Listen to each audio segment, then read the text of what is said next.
The Galactic Academy of Sciences prided itself on accepting students from every corner of the known universe. Yet, when Jake Thompson walked through its crystalline doors, the entire atrium fell silent.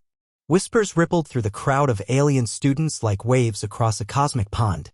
Is that a human? A zealothy student's tentacles quivered. From Earth? The Death World.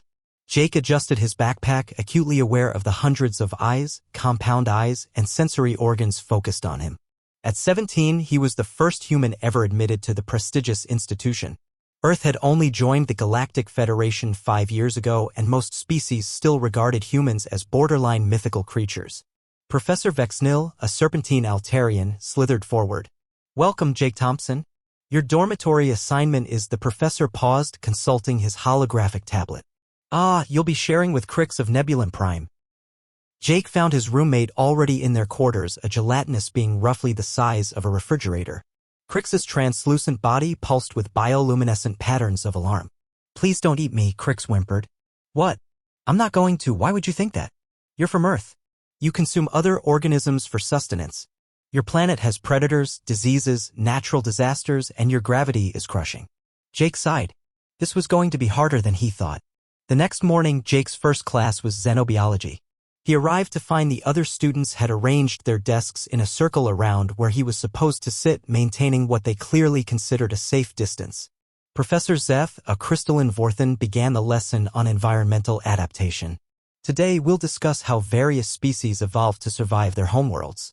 Perhaps our human student could share some insights." Jake stood up. "Well, Earth has quite a bit of biodiversity. We've adapted to various climates."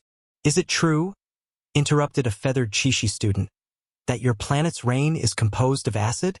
"It's just water. pH of about 5.6, slightly acidic, but..." Gasps echoed through the classroom. "And you survive in temperatures that would freeze our blood solid?" another student asked. "Our comfortable range is about 20 to 25 degrees Celsius, but humans can survive from -40 to 50 degrees with proper..." More gasps. A Methanian student actually fainted. During lunch, Jake sat alone in the cafeteria until a brave Andromedan approached. Lyra had forearms and skin that shifted between purple and blue. "I'm studying comparative physiology," she said. "Is it true humans can regenerate tissue?" "To an extent. Cuts heal, bones mend." "Extraordinary. And you can consume both plant and animal matter." "We're omnivores, yes? Such versatility. On my world, eating the wrong type of algae means instant death." Physical education brought the day's biggest shock. The instructor, a 6-legged Raxonian, announced they'd be testing endurance. The other students managed about 5 minutes of what Jake would consider a light jog before collapsing. Jake was still warming up.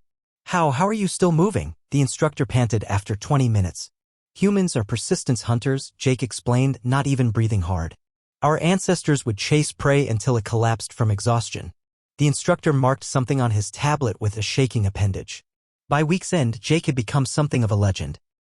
Stories spread about the human who could metabolize caffeine as a stimulant rather than a deadly poison, who thought nothing of the extreme temperature fluctuations between classrooms, and who had casually mentioned that his species had split atoms and walked on their own moon before achieving FTL travel.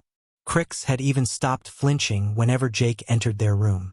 "You know, the gelatinous being admitted one evening, I think I understand why Earth produced a species like yours.